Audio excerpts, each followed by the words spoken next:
Today in the studio, I'm joined by a Naarm DJ, radio host and label head whose sets move fluidly through ambient, trance, IDM and deep dance floor sounds. For more than 6 years, she's hosted the iconic Friday night show Passing Notes on PBS FM, creating a space for left field and underground music. She also co-runs the label Companion alongside Milu, curating releases that explore atmospheric and immersive electronica. Beyond music, she also has a PhD and works in the field of Aboriginal and Torres Strait Islander health. She's someone who's able to weave together creativity, a deep understanding of community, and a true passion for music, people, and of course the Melbourne Demons. I'm lucky enough to be sitting down with the one and only Penny. Wow, what an intro. I'm truly humbled by that introduction. Thank you. You've put your research, you've done your research and you've put together an absolute belter of an intro. So thank you very much. So happy to be here. Thanks for coming on. I'm been hoping to have you on the show for a very long time, actually. I actually remember, I don't know if you remember this, I asked you really, really early on when I first started the show, like before it was even in a studio, if you were keen to come on, and you actually politely declined and said you were in the middle of your PhD. Oh my God. Yeah. I can't remember that, but I'm sorry that I said no. No, I was like, I totally understand. You've totally got bigger fish to fry. I was like a little worried there as to what the excuse was going to be, but I'm like so glad that that's what it was, because I think that's pretty like bang on. It's warranted. It's warranted. To be honest, I've been like waiting for you to ask again, so it gave me a good excuse not to go to the gym tonight. It is a good one. I usually start the chat with how we met. Do you remember when we met? When I rejected you online when you asked me to go on the show. It was after. It was before that. Hope Street. No. Oh. No. I remember that interaction yes. quite I do vividly. Yeah, because that's right. We were out for dinner with Tiernan and Cooper. Tiernan. Yeah, and Larry, and we rolled into Hope Street and had one of those blue cocktails. Yeah, the blue margarita. All the rage. Yeah, they're so good. It's so good. That wasn't actually the very first time that we met, but you actually wouldn't remember the first time we met. Was I wasted? You actually were. Checks out. Yeah. You played at Small Town. I forget. It was Rosa Terenzi and co on the lineup. Actually, I do remember that. Yeah, I remember meeting you there. Yeah, so it was. You played earlier in the day. It was sick. It was really cool. It was like that big stage, and it was Rosa. Tornado Wallace and Millie. Millie and I actually played separately, which is quite weird. That's right. And so, maybe one other person, but that was such an incredible gig, like huge stage. You know when you just like aren't used to playing those big, massive production value events, like it's just always you're like so taken aback by everything, and like such an amazing like venue. It was like next to the Balti or next to one of the Westgate or the Melbourne area. Yeah. No, I do remember meeting you there, but I probably was a little. No, they do well on the riders at Novel. Yeah, well, because that was the thing. Like you played early in the day, smashed it, and then obviously you've got a sick night of music to enjoy. So why not? It was like an hour of power as well. So you're just like, all right, cool, next. But I think I remember meeting you and remember being like, I'd like seen you and your work online a lot, and was like also taken aback by the fact that we hadn't met or crossed paths before. Yeah, it is. The music scene's a funny world like that. You like feel you know people before you actually meet them. Yeah, social media. So you've actually, I might start with this actually. You just got back from Europe and playing a number of shows over there, and also doing a lot of fun activities. Oh yeah. I saw you hiking in the Dolomites. Yes. That looked pretty sick. How was your time in Europe? It was actually so good this time. I mean, not obviously all times I've been to Europe have been really good, but I think this time I really tried to do a bit more of a balance of DJing and relaxing and other activities, like you say, because the last couple of years I've just really struggled in terms of just like trying to DJ as much as possible, or like, you know, do as many gigs as possible in a short amount of time just because of the financial aspect, and then, you know, fitting in radio shows in amongst that. And even, you know, 2 years ago, the first time I did any gigs overseas, I was doing that as well as working part-time for my day job abroad. And Wow. like, you know, I'd be in a hotel room trying to write a paper and prepare a radio show and prepare for the gig on the weekend, and like sitting in a crappy hotel room in a city that I haven't visited before and being like, what am I doing? I should be out like exploring these places, because it's such a privilege to be able to travel to DJ and to, you know, be like financially compensated to like visit new places. So yeah, I just really wanted to make sure that this time that, you know, I'm not using all of my annual leave just to DJ.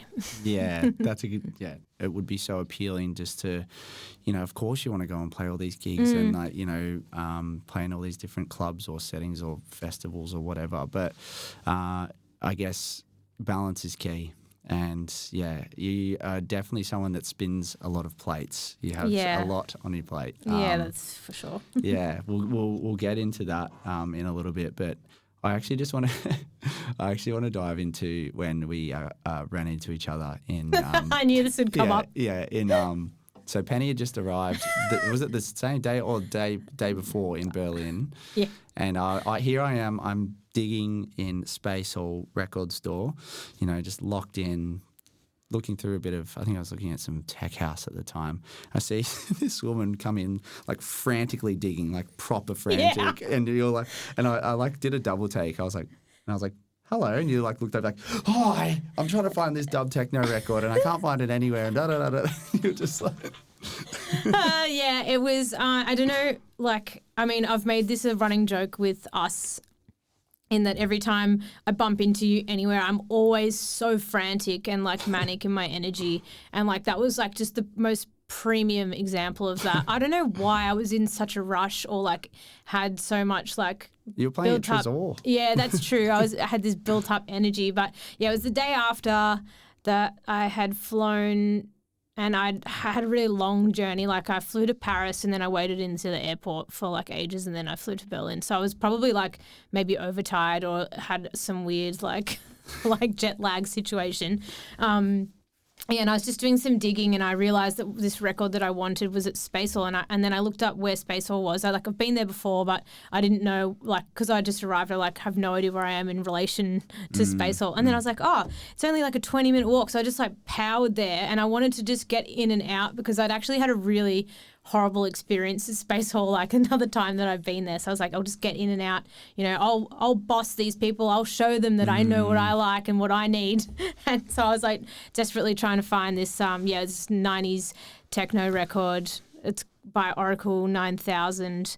I think it's called Run with the Devil. It's like a really weird track and I'm not sure why I was so like keen to find it, but it was great to run into you, but then I didn't have any money on me, did I? So I had to borrow money from you. So that within like 10 minutes of seeing you, I'm like, can I borrow money? And we're friends, but we're not like, can I borrow like cash off you kind of friends. So it was very kind of you. Which is great. Yeah. And I did pay you back, so it was fine. Yeah, later on. Because I saw you in Tresor later that night. Yeah. And you were across the bar, you're like, I have your money. Yeah, I know. Oh, so funny. Yeah, I really hate owing people money. Gigs. Where was your favourite, do you think, that you played?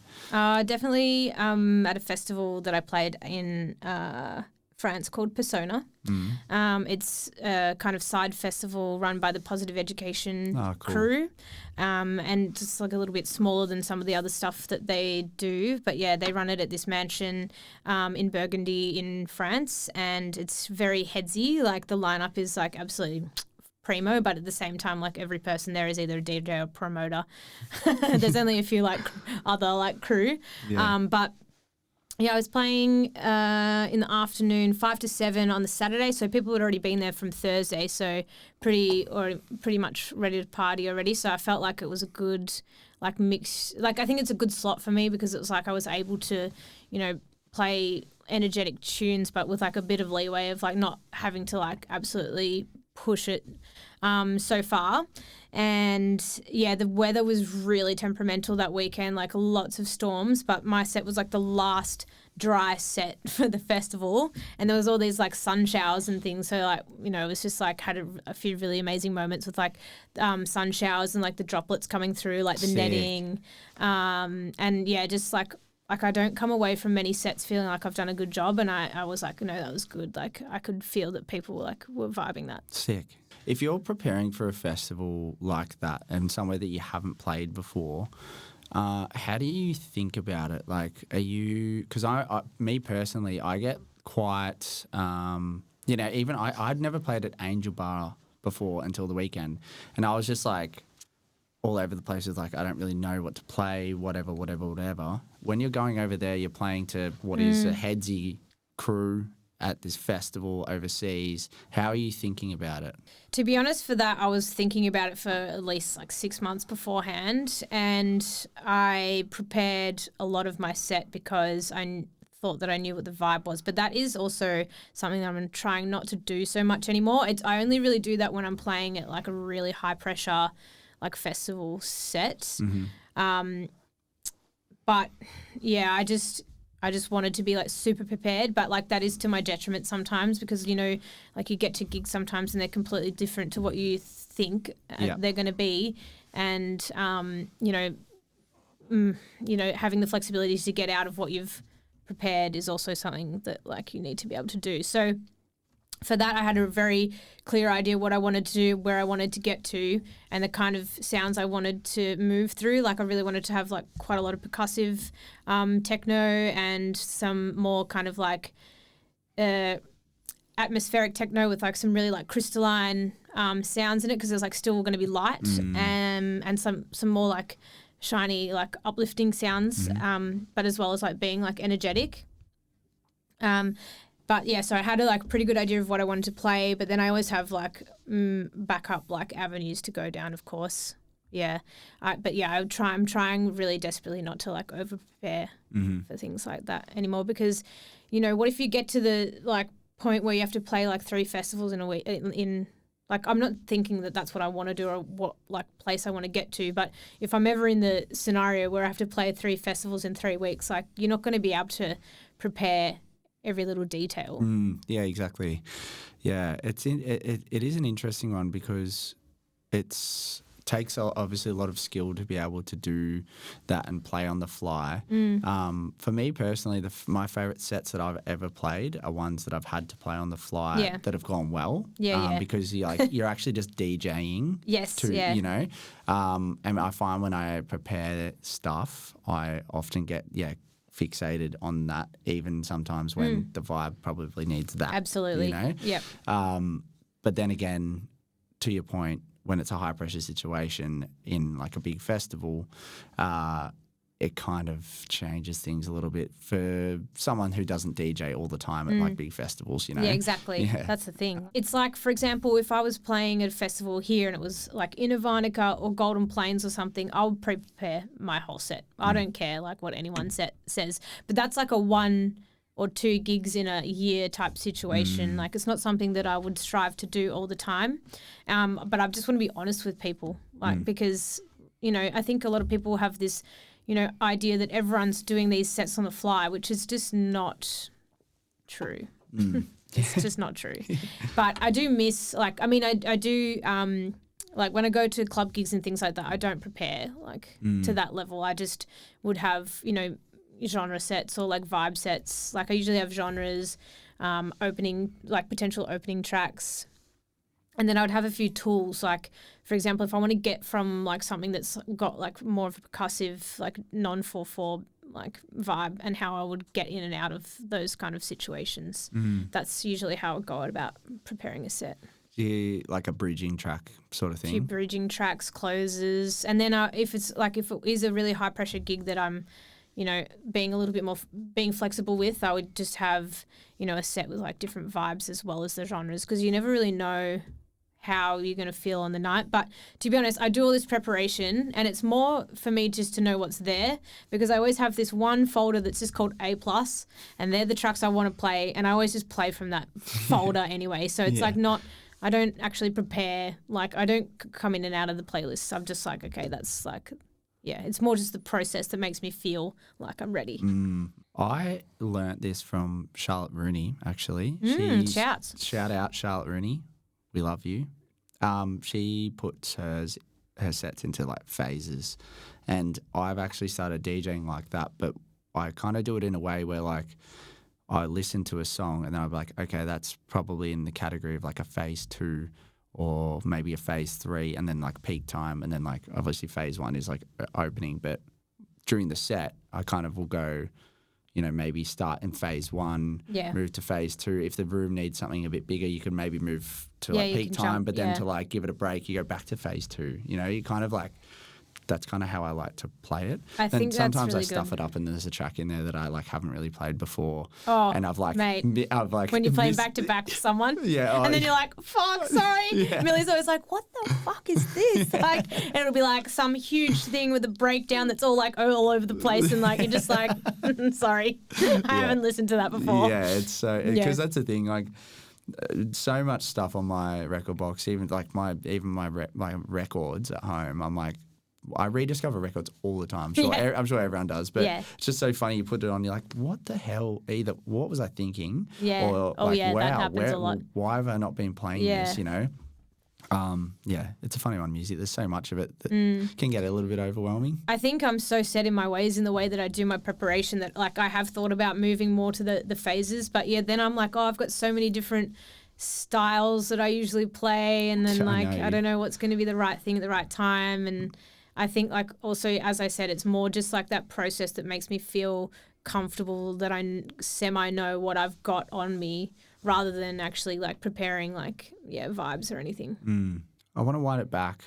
A young Penny. What's a young Penny listening to? What do you mean? Hello. How old do you think I am? No. I am talking like first exposure to like remembering music sort of vibe. Whoa, that early? No. I can't even remember what I did yesterday. Yeah, I'm talking like, early teens sort of realm. Well, my first CD was Ricky Martin. And the first concert I ever went to was Michael Jackson. Really? At the MCG. So I have a very scatter my ashes at the MCG, by the way. Yeah, there's layers to that. Yeah, but I think like when I was growing up, I always loved music because I did a lot of dancing. Okay. I was a gymnast when I was in primary school, and then when I stopped doing that because it was so hectic, like I did dancing. And so, like, I always was very moved by music in that way. And, like, I don't have any, like, super exciting, like, story about me, like, waking up as a 2-year-old and my, dad's playing, Miles Davis records and, cooking or whatever. Like, you know how people always have, like, this amazing story. I'm like, I don't really know. Like, obviously my parents were into music, like, especially my dad, but it was more just, like, your classic, like, Aussie dad vibe, like the Eagles and things like that. Midnight Oil. Sort of, more like Van Morrison, B.B. King, that kind of stuff. But I loved just listening to like Gold on the radio because I spent a lot of time in the car when I was younger, like going to like gym because I trained in the morning and the night, and it was an hour away from where I lived. So there's a lot of car time.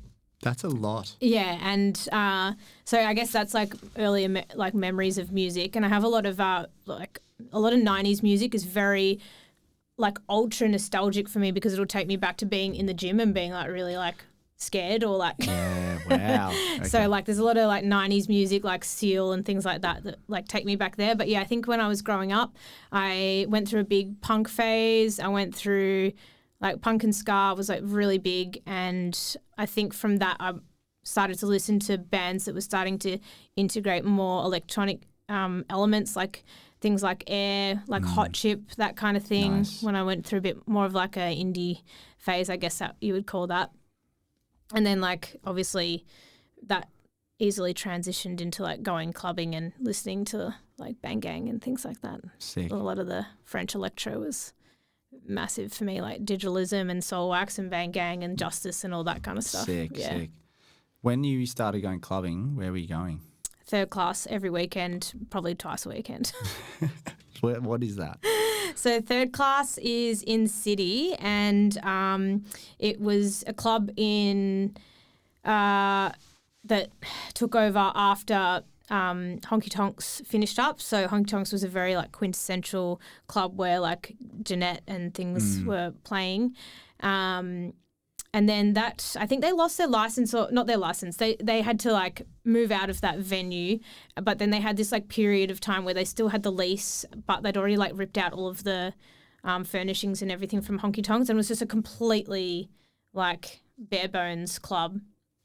And it was just like pure debauchery, and everyone was like walking around drinking like rave juice, which was just like Red Bull like vodka in a bag with a glow stick in it. But I was like 15 or 16, so I was like thinking like this is the craziest, best thing that I've ever done. I went to other clubs and things like after that. I was like going to more big techno gigs at like Brown Alley and things like that. But yeah, that was a great time, third class. And then I ended up working at New Guernica when I was like 18 or like 20 maybe, on the door for a couple of years because I'd like made such good friends with everyone at third class, and the owners did New Guernica as well. Okay, cool. Yeah. And when did you start to really go, all right, I'm loving this electronic music stuff and I want to start being on the other side and starting to DJ? Well, I was a bit of a late bloomer, to be honest, because there wasn't that many, women DJing when I was going out. And so I think that representation thing does actually have a massive impact on your like willingness to like take a risk and do something like that. I feel like I probably wanted to start DJing when I was about 20, but I didn't start until I was about 27 or 28. So this is kind of like I've always been around DJs. All of my male friends have always been DJs, but just having that like confidence to be like, oh, I actually that's something I want to do. Like I didn't actually admit that to myself, I probably knew it myself, but I could never admit that to like my friends at the time. But then when I met Millie, that's when we kind of decided like together that we were kind of I just remember we were driving together to Millie's old place in the Mornington Peninsula, and like we'd been hanging out with Simon and Ed from Waxo Paradiso a lot, and just thinking like we'd already been collecting records and things like that for a few years, and we kind of just had this moment we were just like, fuck the boys, like we're going to do this. And I think just having that like camaraderie and like being with Millie and being able to take that step together was like really really helpful and really something that I would never have done it if we didn't meet.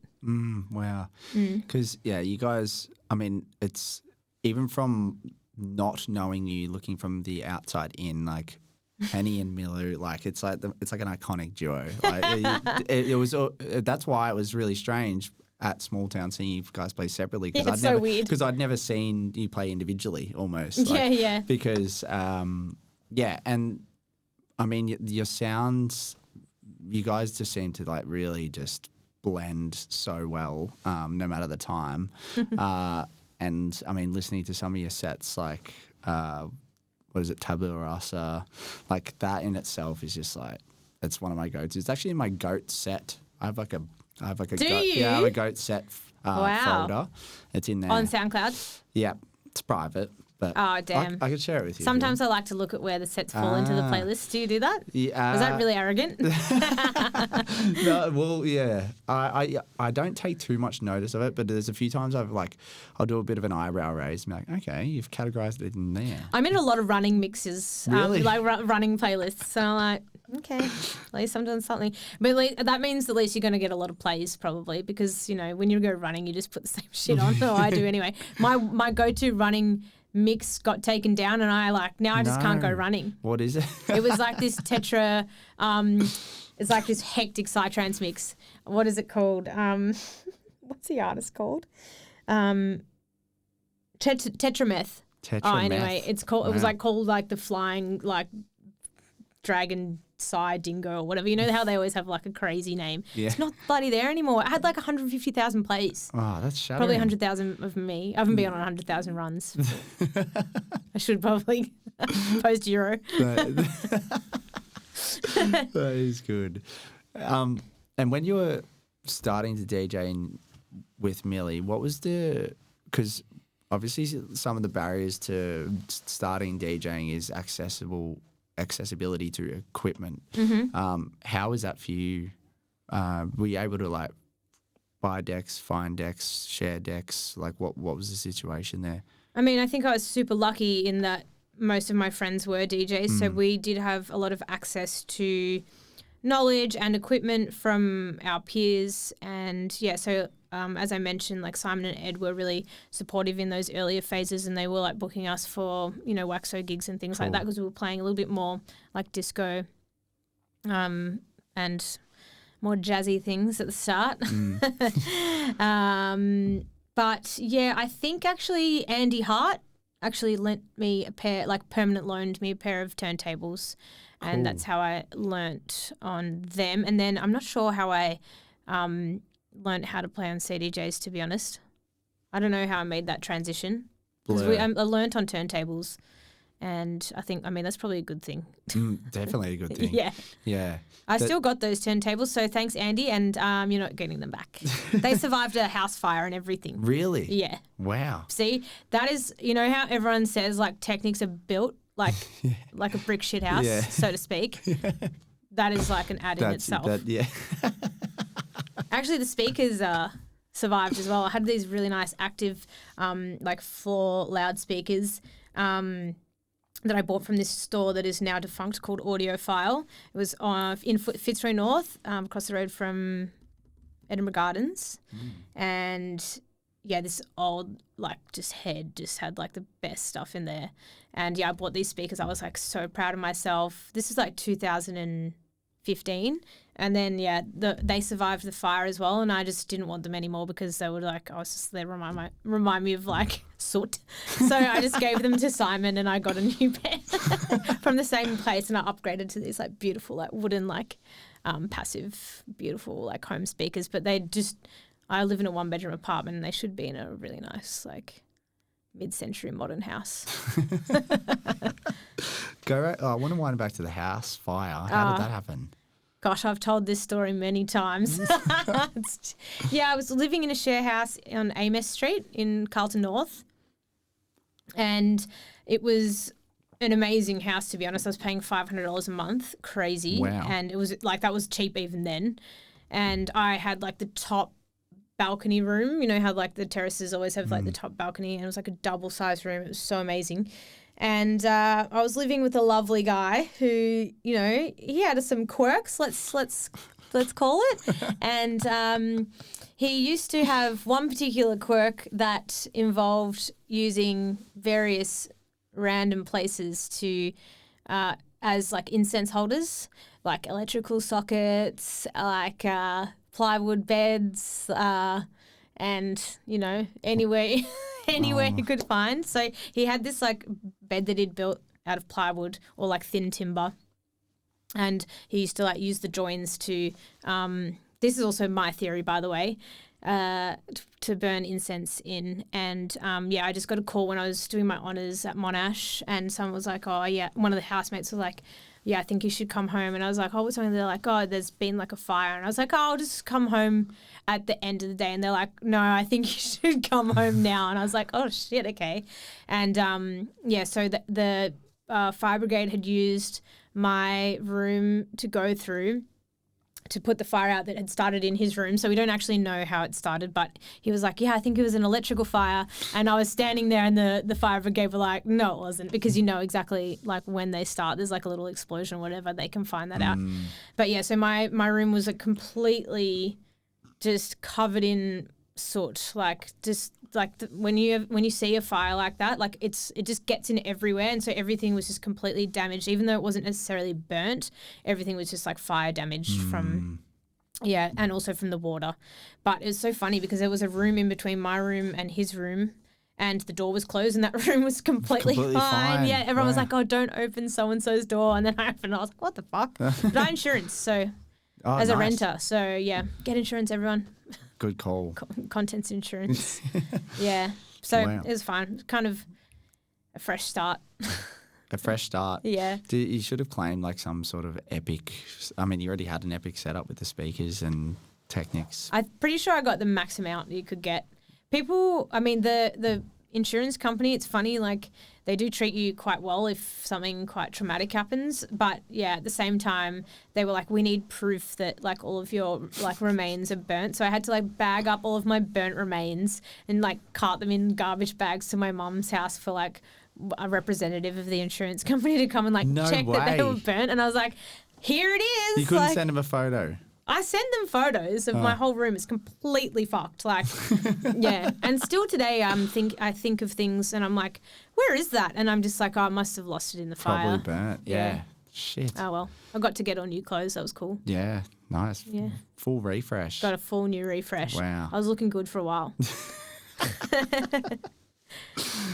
I want to dive into, so I won't go to listener questions right now, but some of the listener questions? Yeah. Some of the listener questions revolved around, I mean, I'm curious as well, around your digging process because your sound and, I mean, if you go and listen to any of your mixes or any of your sets, like your IDs and things are crazy. Like that's such a nice compliment. But there are always these like, I'm like, where has she found this? You know, it's like those ones. It's like, okay, yep, final only release. Oh, great, none available on Discogs. Like, all right, where have you got this? What's your digging process? Are you a Discogs sort of operator, or are you like a record store, or like are you one of those people that is really good on Bandcamp? Like, what's your vibe? I don't have like a set process. I would love to dig more in physical record stores, but I don't do that so much anymore. If I have a really big mix that I really want to like dig deep for, I would say that I do most of that on Discogs and YouTube because I think that's where you do get like things that people aren't, looking at as much on Bandcamp. But I love Bandcamp as well because obviously I've got the radio show and so I'm on Bandcamp a lot. And every now and then you'll find this label that's like re-released their back catalogue on Bandcamp and it's all like pristine quality and you're just like, oh, amazing. But I think, YouTube and YouTube, but steering away from the channels that you know that other people are digging in because there are a few like really popular, for example, like Trance Central is like the one that everyone goes for, the trance tracks, and then there's like DJ Prog Trends or whatever that one is like for all the massive prog like progressive classics. Yeah, that one's massive. So I just try and steer clear from those, and then like for sometimes I'll just go through a whole like label and I'll find nothing like on Discogs. Or someone's random list that I've like found one track that I liked and, that also might not be fruitful. But I think for like club gigs and things, like mostly Bandcamp these days. But if it's a mix or a really big gig, I'll try and spend like hours on Discogs and YouTube channels. And are you just looking at like, are you clicking on like everything or are you looking at like familiar labels or like? Usually I try and find one track that I really like and then I'll use that as a starting point and then I'll try and do some and like go backwards from where that was like and then go into labels, go into where that might like come up in compilations or other appearances. All their different aliases, like sub-labels. Just try and cover all bases. But I know the frustration because, you're going through all this stuff and it's just like most of it's not to your taste and like you can get a bit lazy, but I feel like I need to click on everything to feel like I've really ticked everything off because, the next one might be the one that's the banger. 100%. It's like an addiction. I'm like that in the record store. Sometimes you just like, I look at I reckon you can judge a book by its cover sometimes you with can. Records, like pretty often actually. But you kind of look at it and you're like, I actually like already know what that sounds like based off the art, which is like that's big.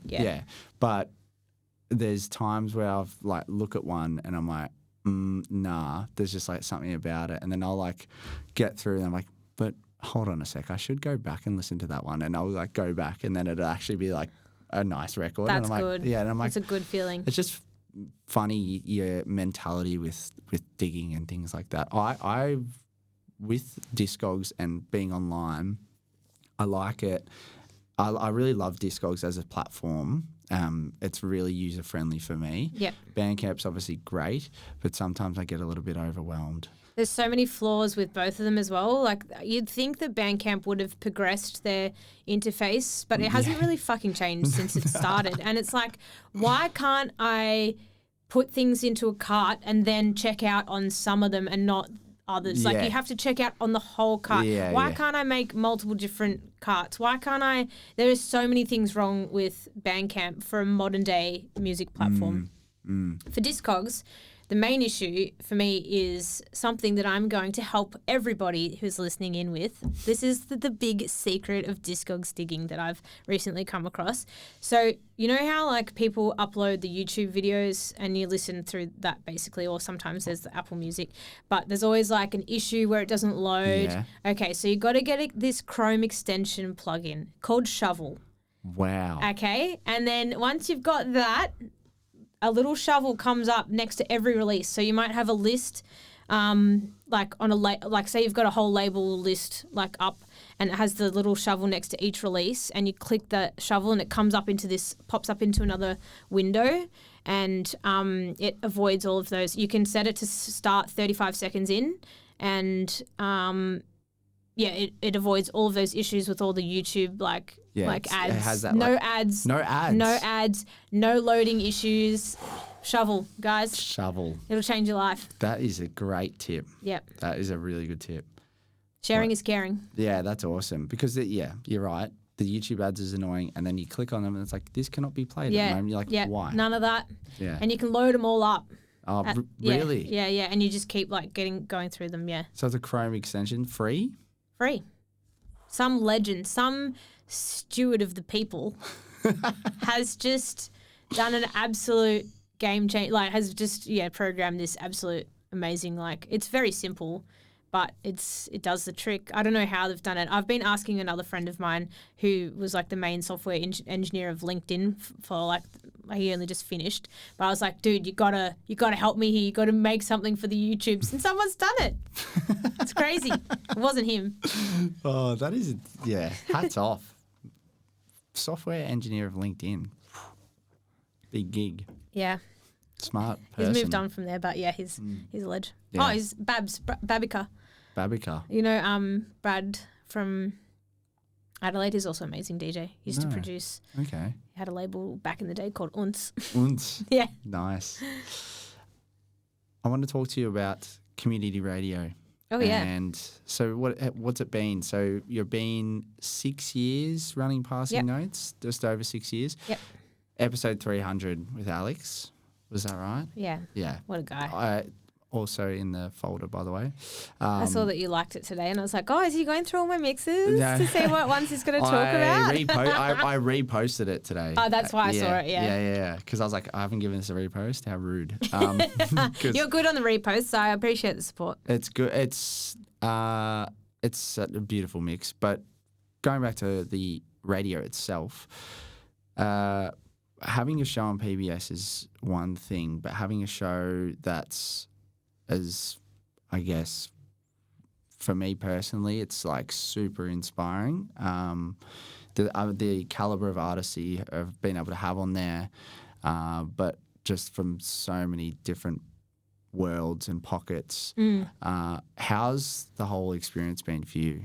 Well, first of all, I love the community radio, especially here because of the community that it actually fosters between Triple R and PBS mainly. Obviously, there's like 3CR and other community radio stations as well, but in the experience of being a part of that community, especially when, Community Cup and like other events and things like that roll round, it's really special, and I think it's something super unique to Naarm. So being a part of that is amazing. Obviously, having a weekly radio show when you work full time is can be a little overwhelming, and some shows are more planned than others. Having guests and doing interviews is one of my favorite parts of doing the radio, but that is also something that takes a lot of time and energy, as you would know. And, preparing an interview is kind of more similar to the work that I do during the day. So sometimes that can be a little bit more onerous, even though, it's more fulfilling in a way. But the main thing that I love with doing PBS and having a community radio show is that it steps away from this super ultra curated world that we live in now with online radio stations and with mixes. So like every mix you listen to these days is like perfect. Like you never hear any clangers, or everything is super curated. Whereas I think, having a weekly radio show on a live FM station gives you an opportunity to have a bit more of like it's more like a live journal, in that I can play whatever I want from week to week. The vibe can change from song to song. Not everything has to be perfect. And I think that is really kind of therapeutic musically for me, because I am like always like overthinking everything. So having this platform where I can feel a bit more free is also really amazing. And when you were starting it out, did you have a particular vision in mind of what you wanted to do with it? I wanted to use the platform of PBS to showcase how amazing the electronic music scene in Melbourne is. Because I think that sometimes electronic music and dance music can get a bit of a bad rap in that it's not serious. And I wanted to, take this corner of the music community and broadcast that to this wider, amazing music listenership.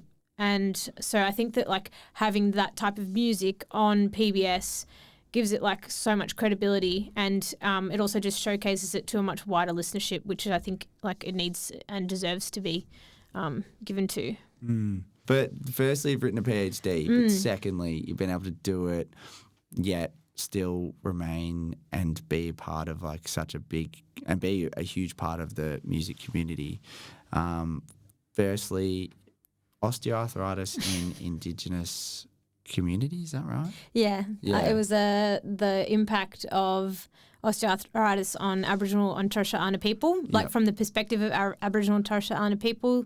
So obviously with a PhD, it requires a lot of research, and you're not just gonna like Google all this stuff. You've got to like go and speak to people and things like that. How did you go about doing all of that? Like, I know that's a massive. The PhD is huge, obviously, but how did you go about doing that? So I'm a qualitative researcher by trade, as they like to say, or sometimes I do mixed methods, but mostly qualitative research, which mostly the most common like methodologies that you use are interviews or focus groups, like talking to people, or using kind of written language, like analysing written language, or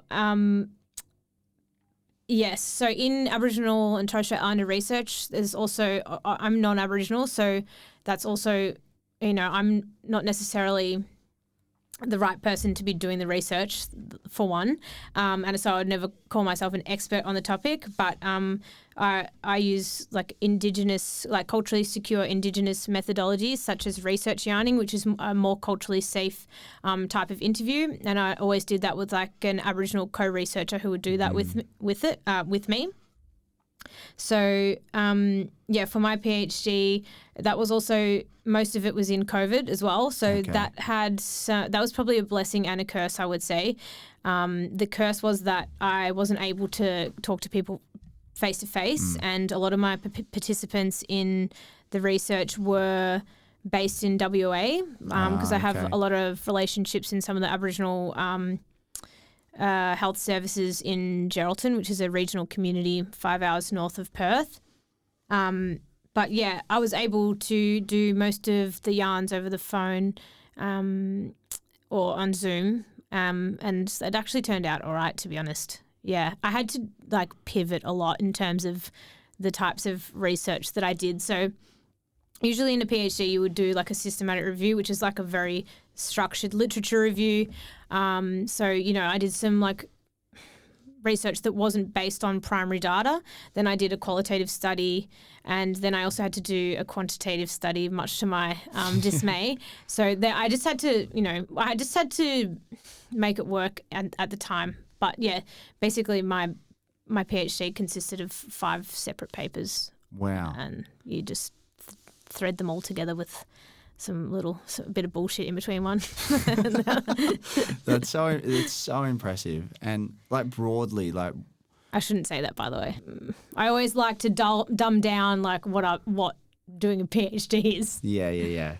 It's definitely it's definitely an interesting one to try and dumb down because it's like the like highest thing you can get. Yeah. Yep. It's amazing. Congratulations, obviously. Thank you. It's a huge achievement. Broadly, what is the situation there with osteoarthritis? So Aboriginal and Torres Strait Islander people experience rates around 3 to 5 times higher than non-Aboriginal people, which is similar for most conditions. Aboriginal people experience rates of health conditions at a higher rate because of the like lasting impacts of colonisation and race-based policies that continue to marginalise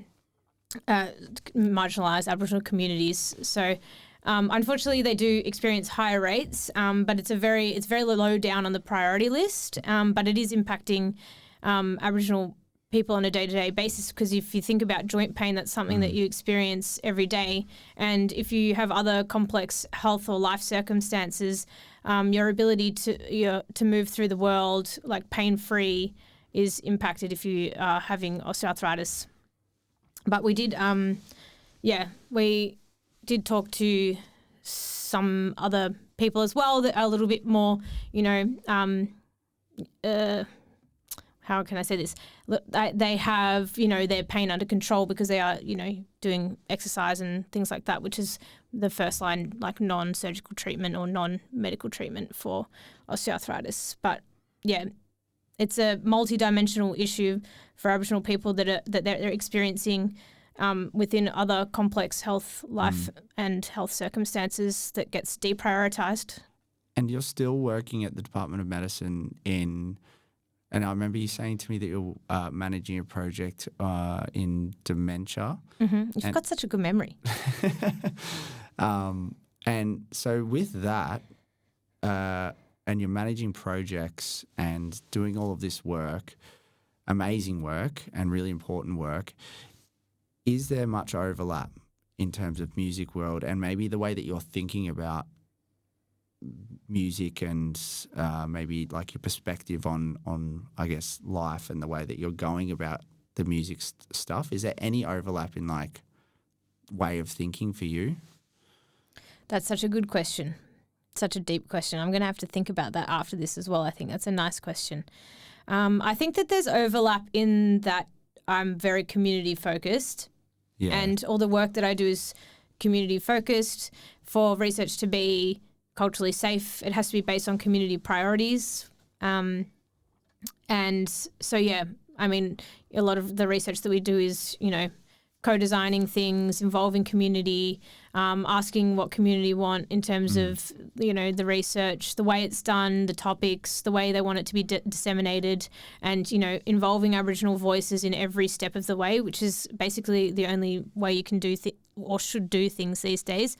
I think that's obviously different in terms of like what I do in the music community, but I think that there's like that more social lens carries over both things because, obviously doing a volunteer community radio station show is like, that's one way that I'm involved in community, giving people platform, giving people voice. I think that's one way that things overlap and just, imparting my own personal values across both in that, like just general social issues that like I care about. Yeah, because I was thinking about it today and I think I in a way like resonate with you in terms of like my job is really different to music, but like in funny ways I see bits of overlap in certain parts that I would never have thought would happen. Yeah. And I was thinking about, because I find obviously your work outside of music, so fascinating and such a, it's a unique job. I've never met anyone that's done anything like that. And I was just curious to see like how your psyche was like sitting with it, if that makes sense.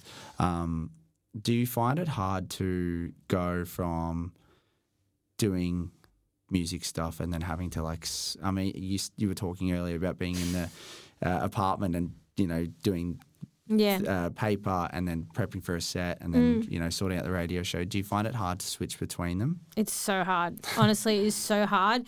And I'm honestly, everyone probably thinks oh, it's so good that you do all these things, but and I'm very privileged to be able to do all these things. I don't want to take that away at all. I can acknowledge that. But I'm chronically stressed, which is probably why I'm always so manic when I see you. I'm chronically stressed. It impacts my my physical health doing so many things and obviously not my mental health so much, but just the level of stress that I experience to be able to do all those things is not good. It's not healthy. I wouldn't recommend it to anyone, but I just find it so hard to take things away because I enjoy and care about all the things that I do so much. And I one of the values that I had as a younger person was wanting to have a full life, but I've probably just taken that a little bit too far. But yeah, it is really difficult to switch. And I find if I've got a big gig coming up, I can't help but just be distracted at work and thinking about music. And then if I'm, I just it's hard to, and I'm also trying not to multitask as much as I used to because that apparently does contribute to being chronically stressed. If you're constantly multitasking, you're not giving your brain a break between each of the things that you are doing. So I used to do this thing where I'd be at work and I would have my monitor with my work on and I would have Discogs open on my laptop. And I'd still be doing work, but I'd be flipping through music as well. And so that is no way to get anything done well, to be honest. Don't do that. That didn't end well. Yeah. Or just, I can only listen to certain types of music at work because otherwise I get way too excited. And I'm oh, what's this? I need to find that track ID. And then I'm on Discos and then so I only listen to I always want track IDs for ambient music, but I just try and listen to ambient music or, the YouTube homework, what's the chill beats for homework, playlist or whatever. I listen to or try and listen to things that I like enough to keep me focused on the work that I need to do, but not enough to interest me that I need to get the tracks. It's really hard to switch between the two. Yeah, I bet. I'm the same. And also, I'm just so tired after work. Everyone's always asking me for shit all day, and then I'm oh, cool, I've got to go to radio or whatever. And that time between is really important. I need to just try and do the switch up. I don't know how do you do it? I'm turning it now. I'm the interviewer. Yeah, exactly. I want to know about your transition rituals, is what some people would call that. Transition. That's more when you want to have sex, but sorry. I can't. No, but I guess it is still a transition ritual, moving from one activity to another, making sure you're in the headspace. Yeah. For both. Yep. That's the question, applies right? in both the bedroom and that. Or the office. Yeah. Or if you could combine them. Yes. So my transition rituals, this only come to me. I spoke about this a little bit on the last episode with Nat, aka Doors. Basically, I have managed to get into meditation a little bit more. Nothing crazy. Snag. Sensitive new age guy. Sorry. I managed to get into That's good stuff. Meditation. Yeah, meditation. Just 10 minutes a day in the morning. But what it's actually done is I actually find in certain periods of the day, I'll be able to tune into not necessarily just my breath, but looking at random things. I'll walk a route that I always walk and I'll try and pick out new things that I haven't noticed before. That's super nice. But so that might be walking from my job at the hospital to home before starting on stuff I got to do for the label or something like that. Or on a Friday night, if I've got a gig on Friday night, coming home on the walk home, or even sometimes in the Ella actually started doing this, my partner. She pulls up outside the house and just sits for 5 minutes in the car with nothing, like not going on your phone, not really doing anything, just in silence, no radio, no nothing. And it's like a way to kind of help, like, of course you're going to think about stuff, but it kind of allows you to slow down a little bit. Yeah. Because, I'm definitely fall into the trap of multitasking like you spoke about earlier. Like, even today, like I was on Discogs whilst also prepping for this interview. And then like you go back to the interview prep after finding a banger and you're like, where was I? You know, and you kind of lose your train of thought. Yeah. But yeah, I think that has been really helpful for me. I've also been a lot better at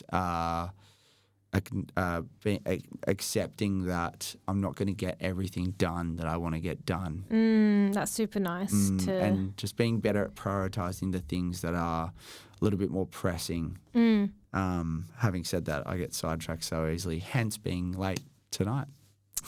Yeah, I think it's super hard. And like even within my job, like, because I think when I was talking about multitasking before, I was talking about multitasking between music and my day job. But like even in my day job, I'm like doing 1,000 different things all at once. True. Which maybe I should probably just try and do one thing and then look at my emails and then not just like, oh, email comes, do that, and then like go like all around the block. But I also think that what you said about just being okay with the fact that you're not going to get everything done. For me, it's not that I'm not going to get everything done. I need to be more okay with not getting everything done to the standard that I want it to be, which is something I really struggle with because Understandably. I'll be like at work and absolutely like out of my mind, like stressed about like putting together this workshop or this paper and like my colleague will just be like, it's a first draft. You don't need to have like everything perfected before you send it out to the rest of the crew. And I think this could be like applied to music as well. Like, you know, not every mix that you do has to be absolutely perfect. Like, recently I was talking about this like perfectionism, like the challenges with perfectionism. And I think it's kind of sounds a little egotistical to say that you're a perfectionist, but like I think that, you know, having these kind of perfectionist tendencies, you just struggle with output because, you know, I'll want a mix to be so perfect that I just won't do it. Like that thought is a barrier to even getting it done. So, well, but what's the point? Like if you're just going to stress over a mix for 5 years and not get it done because it's like the thought of it not being perfect is being a barrier to you even doing it in the first place. So that doesn't get you anywhere. So my friend Haywan, who's an amazing DJ as well, she introduced me to this concept. It's actually by like an influencer. I'm not sure who it's actually informed by, but the 70% method. So you should actually just try and aim, and this is more applicable to creative industries, that, you know, that perfectionism does get in the way of you actually having flow in terms of your creativity and having any kind of output. So you should aim to just do things to 70% of your best ability so that you don't have as much of a barrier to you actually getting things done. And so in doing more things to 70%, you organically get better at doing them anyway because you're actually completing the task more often. True. That makes So that's that what I'm actually also makes trying sense. to do a little bit as well. That's I'm going to take a lot of that. Shovel and 70% roll. Yeah. Yeah. I love that because that's really, really speaks to me in a lot of ways, and I'm sure a lot of other people. I know there's so many people out there that have. I mean, we're all guilty of it. You know, you get 40 minutes into a mix and you fuck it up, or you know, you go play a song that's out of key and it sounds weird, or you just generally just butcher a mix. Yeah. And someone that kind of opened my eyes to embracing the rawness of it was actually DJ Spit. I interviewed him at Sonder Festival. Yeah, that was cool.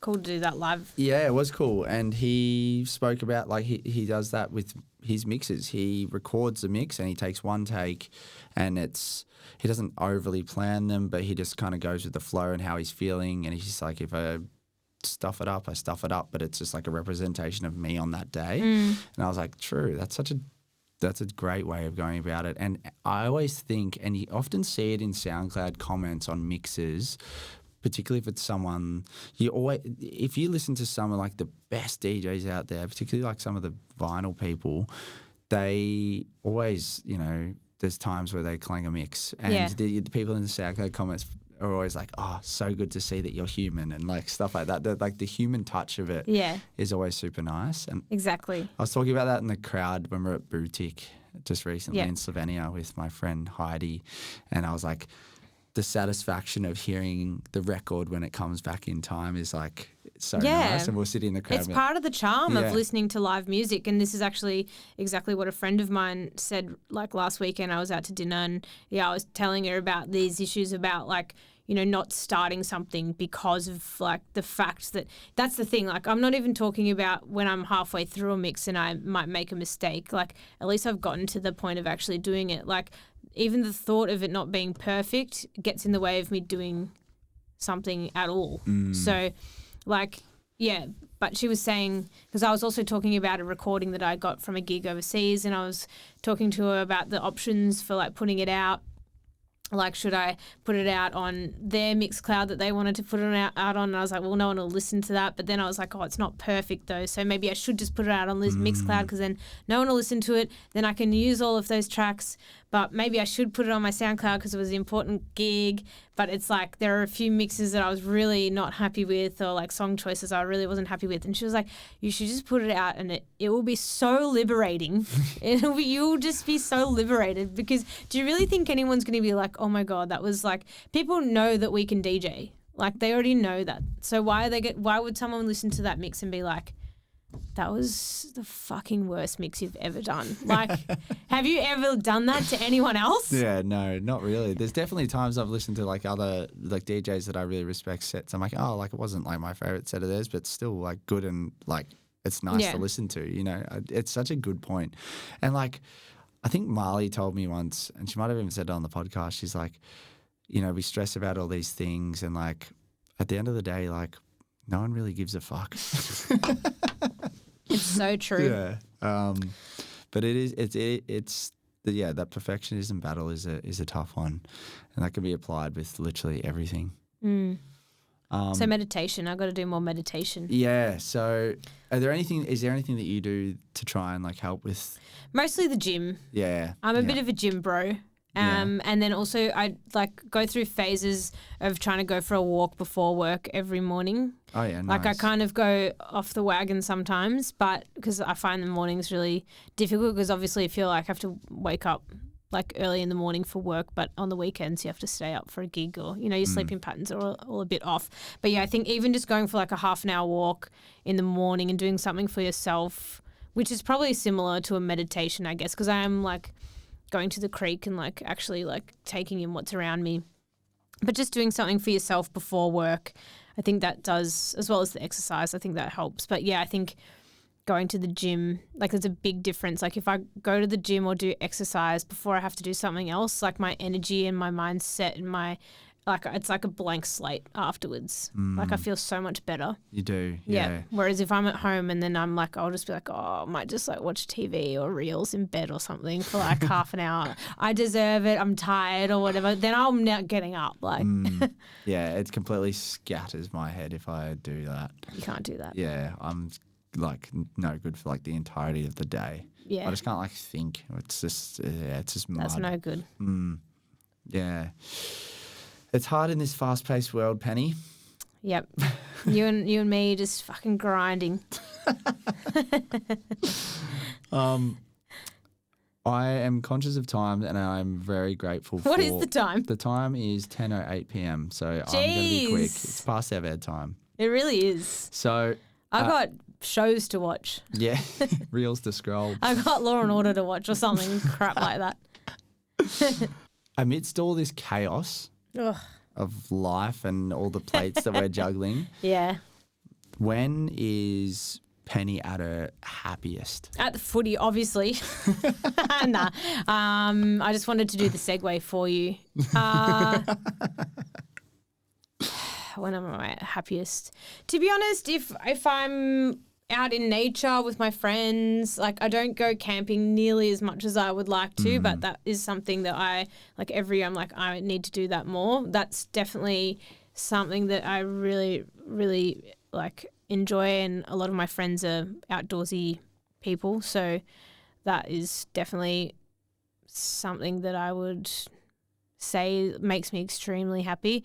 Yeah, also like going and enjoying music when I don't necessarily have the stress of playing is something that I get so much enjoyment out of, but I also don't do it too much. Like On that point, because you're playing so often, and when there's good events on, and you don't have a gig that weekend, I always just like, if I don't have a gig on, I'm always like, great, I'm gonna stay at home. I can just like chill and like not be out. You know, it is hard to do at times, especially if you're tired. If there's a patch of like not playing a few gigs, awesome, that's love great. It. Yeah, I think also that's like a really difficult question, because like if I was to be asked, okay, when are you happiest?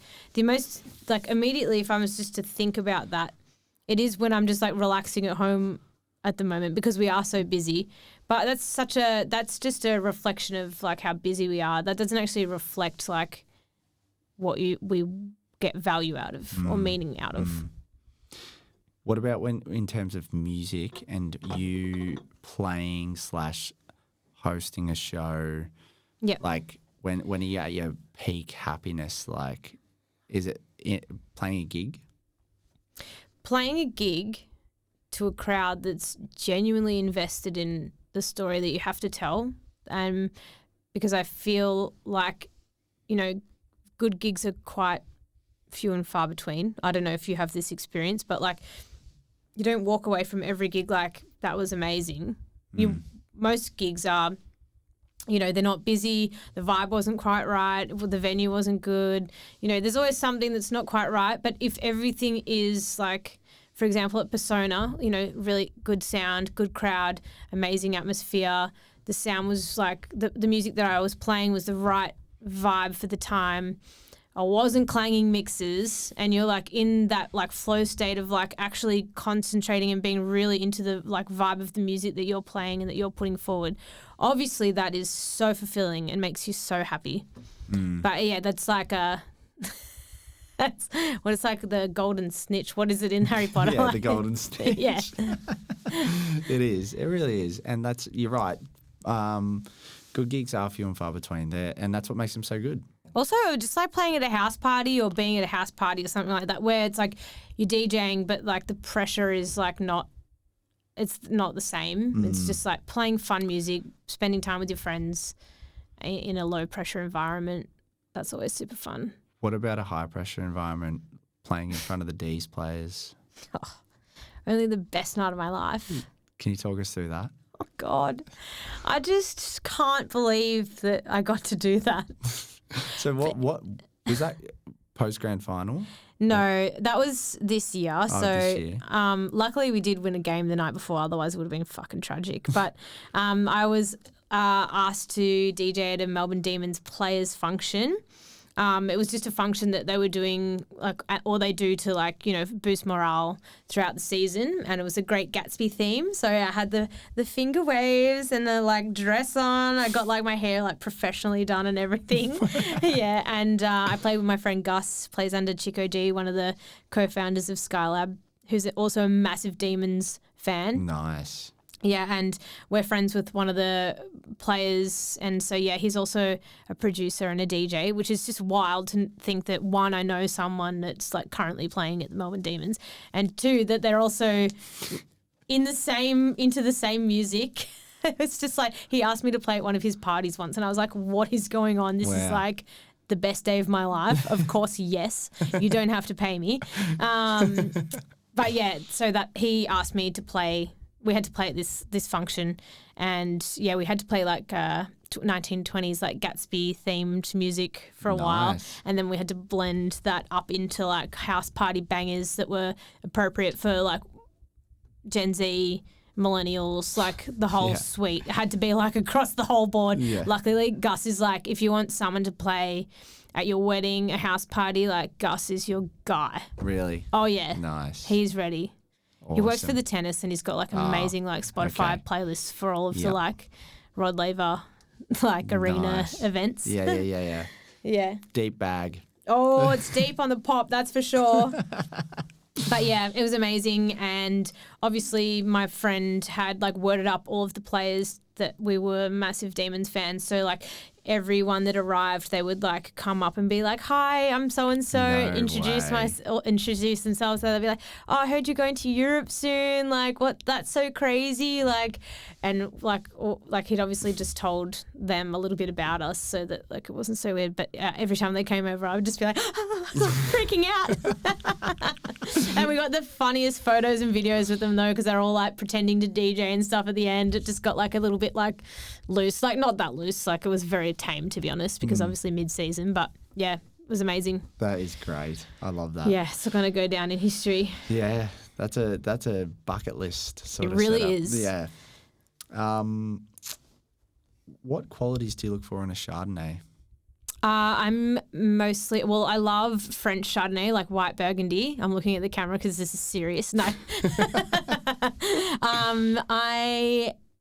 I like a more full-bodied Chardonnay, but that still has like a good acid, so like very well balanced. But yeah, I like a little bit of oak and but still with like good acidity, like a nice Chablis or. Do you like buttery or not? Yeah, I do. Yeah. But like different Chardonnays for different. I am my mother's daughter, so Chardonnay drinker.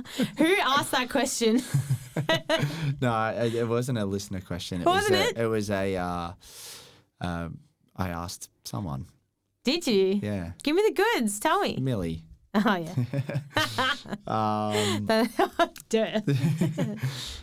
Now we're on the listener questions. Okay. And there was 5 that were pretty much the same thing, so I selected one. Come on, guys.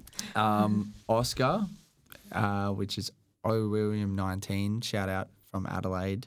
What are some tips with digging for the abstract type of music you play? Well, I think we've pretty much gone into that. I would say like stick to Discogs and YouTube. I think personally. I mean, Bandcamp's also great. It's just that it's going to be newer music most of the time. So it depends what you're after. And yeah, get that shovel plug in and just dig. Yeah. Yeah. And I love obviously it 'cause it's called Shovel. Yeah, it's such a good name. So good. I think also like if you're struggling for a starting point, just if you find a track in a mix or something, I try not to like just snake tracks from people's mixes, because that's obviously not going to like lead you to having like obscure music. And that's the same thing with Bandcamp, I find. Like, obviously people are looking at other people's collections, and like sometimes that can shrink the pool of music a little bit if you're looking for something that's a little bit more outside the box. So yeah, maybe like find a track that you really like and is representative of the style or type of music that you want to look for at that time, and then use that as your launch pad on Discogs with Shovel. Love it. They should really get me on like a marketing tip for the Shovel. Totally. There's another income stream. There's another plate you can balance. Oh, yeah, great. Next one comes in from Willem. Oh. Yeah. What's your opinion on the Melbourne Demons' incredible spiral? Why has it happened? Oh, it's just so normal. I'm just so used to it. You can't even offend me. Like, it's just every year. It's actually not as bad this year because we've been spiraling since the premiership. I guess I'm just grateful that we had that one little glimmer of hope and back to the spiraling. It's such a shame though, because we've got such an amazing list. What a waste. You do. How was the premiership for you? Best day of my life. Really? Yeah. Yeah. I said that already about the the Gatsby party. Yeah, true. Did you go? Well, it was in lockdown. Oh, true. So I think that's the main issue for Melbourne supporters, is that like we had that glimmer of hope and we thought that like with that list at that time that we would at least get to see a grand final at the G. But I still like, it's still one of the most like elated I've been. Maybe that's when I'm most happiest, when the D's are winning. Yeah. Duh. When I'm at the G with my friends, the D's are winning. Yeah. That's Maybe why go we've got out to for dinner spread. beforehand. That's why you got to spread your ashes. Yes, Yeah. I spread them at the MCG. But yeah, what was the actual question? How do I feel about the spiral? Yeah. Yeah, I'm indifferent. Indifferent. Okay. This is like my normal like state of being. It's actually quite nice because when we're going well, then I'm so invested that it really does impact my mental health on a day-to-day basis.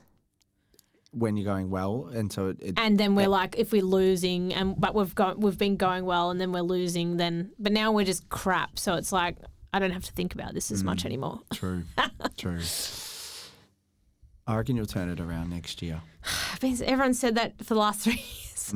I reckon you will, though. You I've just got a reckon? feeling, yeah. New coach, new voice, as they New said. voice, yeah. Oh God, Yeah, fresh voice. fresh voice. Yeah. Poor Simon, Simo. All right, it's come down to the final segment. It's called Ricky's Quickies. Oh fuck, Yeah, it's just a few quick fire questions, Penny. love it. Yeah, don't think too much about them. I can't not. Yeah, I'm sorry. This one might actually be kind of tough, but you might know. First record you've ever bought. Oh yes, I was actually at Space Hall. Really? No, I'm going to go first dance oriented Okay. because like I would have bought like other jazz records and stuff before that, but it was like the first time I was going record shopping in Berlin and I didn't know what I was doing, and I accidentally bought like a sampling record. Right, okay. And I think I bought like a Matthew Deere record as well. Okay, there you go. And you mentioned that you didn't have a good time at Space Hall the previous time you were there, and I reckon you alluded to it when we were there. You were like, I don't want to ask the people here because I just want to find the record. I think I was probably just really anxious as well. I was probably projecting a little bit, but I was getting the whole like very much of the German record store vibe. But they weren't like that this time. They were cool. The guy was nice when we were there. But and he took on my like mania in his stride. He was loving it.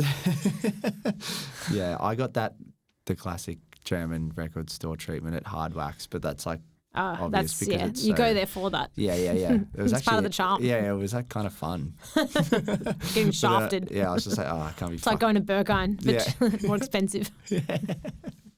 All right. Dream back to back, dead or alive? Dead or alive? Oh, I would have, because you said dead. I immediately thought of Andrew Weatherhall. Yeah. But Sybil. Nice. Yeah. Yeah. Which is not that far. Like I could probably just ask. Yeah. You didn't say lofty, or like someone who's completely disconnected from. But yeah, they're my two. Favorite festival that you've played? Univarnica. Nice. Comfort food. Easy. Comfort food after a gig. Oh, it depends if I'm pissed or not. That's so hard. I can't even think of it. Like pizza? Pizza? Yeah, that's safe. I don't know. What's yours? After a gig, it's probably like mee goreng. Yeah, actually, that's a fucking great answer. But I wouldn't go mee goreng. I would just go like ramen with like the broth, but like out of a packet with like some veggies in it. Yeah. Nice. I'm like thinking I'm like wasted at like 6 a.m, not just after a gig, which is not what I'm like after a gig. Just totally misinterpreted the question. I got pizza last weekend after the gig. There you go. Yeah. Good on you. It was good. If your DJ style was a cocktail, what would it be? Long Island iced tea, very mixed bag. Well answered. One piece of advice you'd give to a young Penny? Stop doing so much. Go to karaoke song. I mean, I would say just go for it, take the risk and, start music earlier. Nice. I think I've always been someone who's quite risk averse, and I've always had that like classic background of parent, like my mum, like pressuring me into like, you got to go to uni, you got to do this, and like, I think I think I'll just say like it's okay to take risks. Nice piece of advice. Go to karaoke song. Hold the Line By Toto. Nice. And TLC No Scrubs. Dream artist to release on Companion. James K. James K. Vocalist, like trip hop vibe. Yeah, I'm not familiar, but it's ringing a bell. If you could be any animal, what would you be? A cat. A cat? I just love cats. Yeah, they're epic. And it just lays around. You get, I don't know, you just get so much attention, which I obviously love. I used to always get so envious of my cat when I was like going to school and Bruce is just sitting on the couch. I'm like, oh, in the sun, they're like, but that's it's so chilling, nice. Just sunrise or sunset? Sunset. So that's hard. That's so hard. Different contexts. Like Yeah, it is a hard one. sunrise for music, sunset for general life. What would your last meal on earth be? Some type of noodle soup, which also just like goes back to the ramen, really. So Have you tried ramen ako? No. It's great. It's I'm- do you know the one I'm talking about? no, ramen's not my like favorite type of noodle soup. I'm more of a clear broth type of person, but any type of broth and noodle and like lots of vegetables is Do you like like laksa? I love laksa. I don't eat it that much though, because it's quite rich. It is quite rich. But yeah, when I was playing footy, I used to go to Laksa King every Monday night after so boxing. elite. So good. And Or Chef Legenda, the one next door. there's no way that you can finish one of those, surely. Not the broth. There's so No, much coconut There's milk. so much You'll shit. shit your pants. Yeah. Don't put that on the shorts either. I've said that after like everything. You're like, well, we're going to have no content left. It's your last ever gig. What are you close with? Oh, Should have worded you up. Sorry. I forget to do what's that Royce Cop song? Royce. Yeah, Apple. Are they Icelandic or Yeah, Scando something. Scando? Yeah. I only say that because I was looking at that last night and I was like, okay, that's going in the bangers folder for possible closing set coming up Nice. in the future. So, recency bias. huh? Recency Yeah, bias. recency bias. That's fair. Yeah. It's a really tough question. I'm really Yeah. sorry. Otherwise, I'd probably go for one of the like classic trance bangers. Like, Yeah, I'm curious to know, what's your favourite trance banger? that is so hard. I mean, like Sonique is obviously up there. Feels so good. And then, but there's this other one, Hand in Hand. Yeah, by That one. I think I played at Hopkins with Yeah. Billy once. yeah. You know who's the that one. By? Hand in hand. Is it also Sonique? Not sure. I'm so bad with names. I've got it on my record box and I can should- see it. Yeah, I should have honestly just continued playing like records so I actually remembered the songs that I played because I just can't remember the names. Do you But the ever play pictures are good. Do you ever play any records? Mostly just at bars. Okay. I still buy records, but obviously, Yeah. but I'll rip that. Yeah. Yeah, Rip that because shit. it's also the craziest track. I probably would never be able to mix that record anyway. So Nice. yeah. That is the end of the chat, Penny. Well, thanks so much for having me. Mate, it was awesome to sit down with you finally. Yeah, After all these I can't years. believe I barred you. That's No, crazy. I'm glad you barred me because imagine me, like, if you go back to the old Club Elevate episodes, my first ever interview goes for 13 minutes. We've been talking for 2 hours. Well, there you go. Well, it's been a pleasure. It's always a pleasure to be on the other side of the hot seat and always just so fun to talk to you in general. Thanks, Penny. Much love. Go the D's. Go D's. Please, next year. Come on. There's always next year.